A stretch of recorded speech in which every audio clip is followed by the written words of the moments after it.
Eno bitabuse laba penge bwakoze omuyimbi Sheebah Karungi obusungu bongi nnyo nnyini ddala. Bobby Kyagulanyi, Bobi Wine nabyo tebinnaba kuggwa. King Saha final asazeewo atulage akatambi nakogenda kukeefunirako maasawo. Anteira final naye ekirooto kye kimaze nekituukirira. Maya Musuuza nabyo mbina maasawo. Pastor Bugembe byamusabira byonna byamala ne bituukirira. Mugamba mutya mwasibye mutya bantu bange kansubire nti muli bulungi ba mikwano. Nammere Justin naye bwatu bwe yawangudde obwawumanye mu Pinga enkola yaffe e Masaka. Mbasaba video eno mujimpe like era nesaba gwe wenna atanaba kusubscribinga wano ku Suvia News Extra nti mukwano subscribinga era onyigene mu notification bell mesubanga byonna byemateekayo wano ku Suvia News Extra. Nyonge kusabirako mu mwena abalwadde abakosefu tinsaba ekisa kya Mukama ate kibatuukeko ba mikwano. Suvi Airport Pickup and Transport Service bannange tukolera ddala ku ntambula zonna. Oba oli mu Uganda oba oyagala kutwala ku Ntebe Airport oba kujja ku Ntebe Airport kutwala yonna gy'obeera oyagala, just kola kintu kimu, enamba zange z'essimu eziri awo munkubiraako ate tuteese. Nabagamba nze siseererako ddala, so bamaama bataata mumpagire. Munange sigenda kuleesa era nga bwentyo nkutandise n'omuyimbi Sheebah Karungi nonno nga bwenjogera ebibye si birungi yadde n'akatono. Oluvannyuma lwa penge okumuyisaamu eggaali ng'amulanga olw'okusirika oluvannyuma mukyala munne Bobby Kyagulanyi okutuusibwako obulumbaganyi kyokka n'atavaayo okwogera ku nsonga eno. Simanyi lwaki Sheebah Karungi yeka gwagambye ate nga n'abayimbi abalala abakyala gye bali, naye ono gwasonzeemu olunwe. Kale katulabe akatambi ate tusobole okweyongerayo n'agaleero.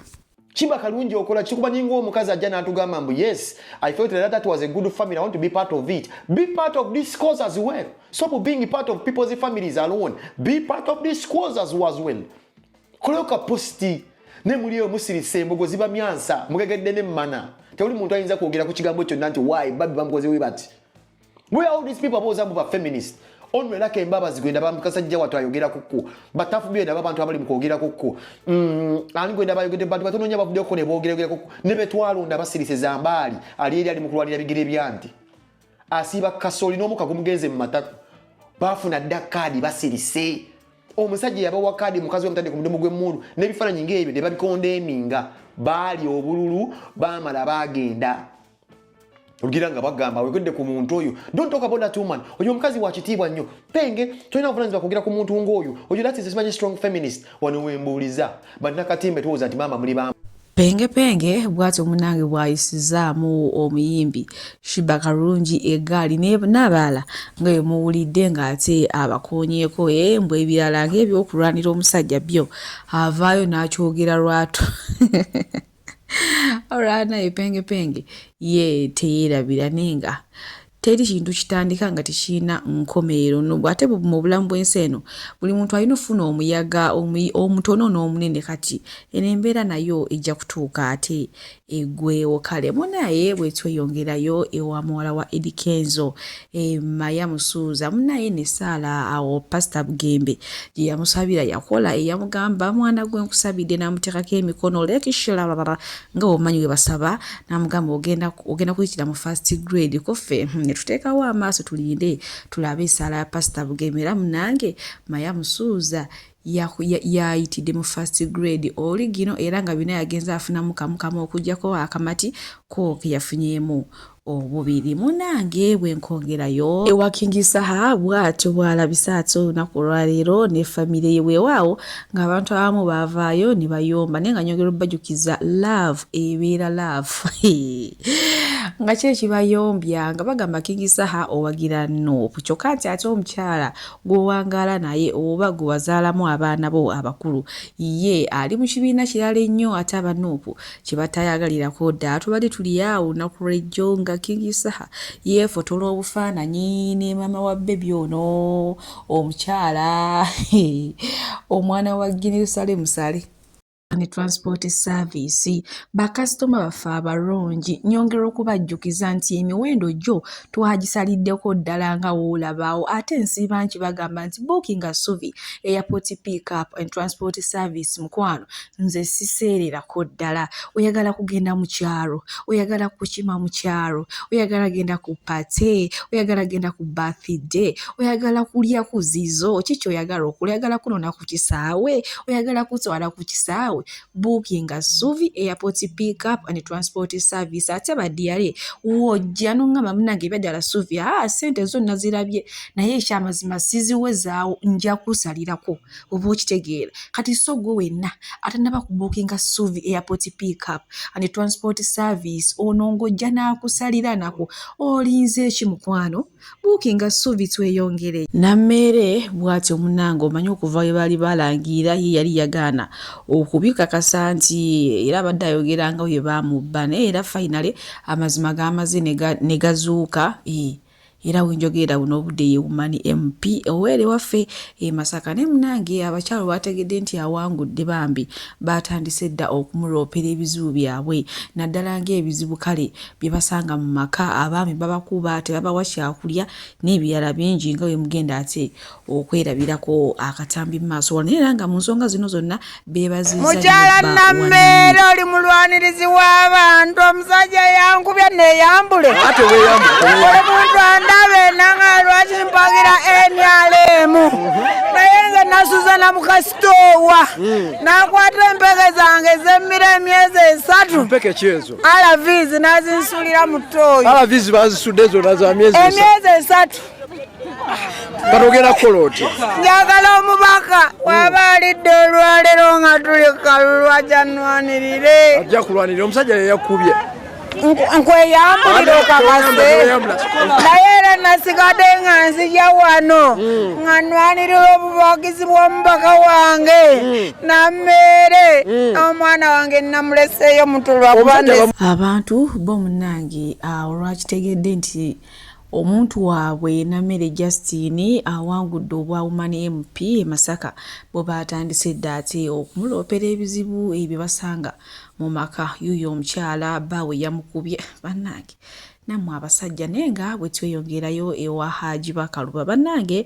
nyongera obajjukiza mu Uganda muno ayina ssente amazima gali nti aziina ate era ataziina era amazima gali nti taziina so obanga okabira mbantu togambanga nti twasuze ogambanga nti nasuze bannange natunulidde ekizimbe kya Hajji Bakaluba Mukama Katonda ng'amaaso kookumya ng'ebyokwogera byo amazima gali nti bitono ddala naye nga Uganda sente mweziri abaziina baziina munange sigenda kulwisa mbadde ndi awo nga ngwa ku taata wa Fresh Kid ngate mulowooza teyatukubyeko omugole ndowooza yagambye guno omwaka 2026 teugenda kundekaawo nga ndi singo munange maama wa Fresh Kid ngezezaako okumwegayira akomeewo wakatuddukanya ensonga z'obufumbo tandabawo n'asalawo omukwano yeefunireyo ekimyula nga woolabaawo sinaba kubikakasa naye nga byebyo nga woolaba munaye bwe nkongerayo ewa Anteira Naalongo ono nno mulamba mukyala wa SB4 Media finally ekirooto kye kyamaze ne kituukirira kyali kyakola ssomero era nga awengenda okumubatuusaako mu maaso otakomye ku ekyo akooda abazadde mwenna okumuwa abaana nti munange ekirooto kye kituukire ddala ngenda kubanga mbalekerako akatambi nziramu bajjukiza tambula ne Suvi Airport Pick-up and Transport Service bamikwano n'abagambye siseera so mumpagire kati we mugana okumpagira mwagala ndiyewo era mwagala ndagiruddawa bamaama ab'ebweru bataata abali ebweru temumpisaako ssente bannange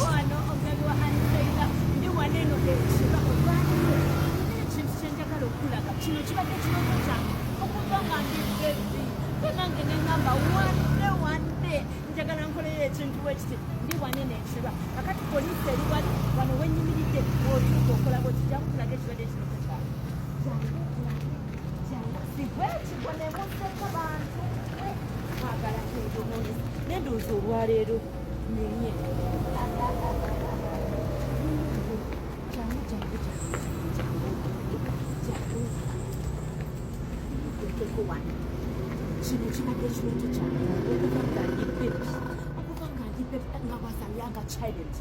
Sagala kumalira buti. Kirooto ki kye mbadde nnina?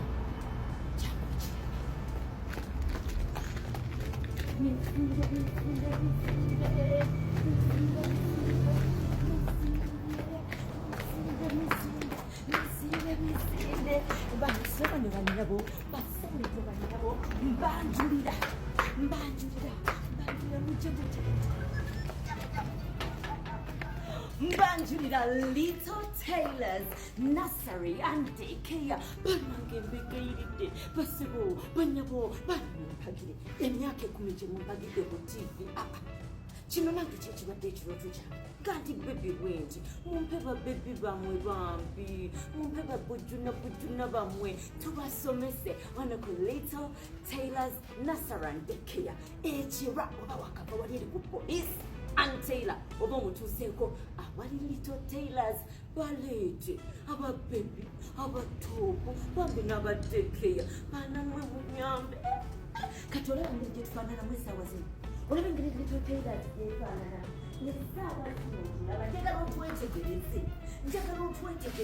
ogenda kuddamu tulamu nga tushapa stateeze renovations are taking place.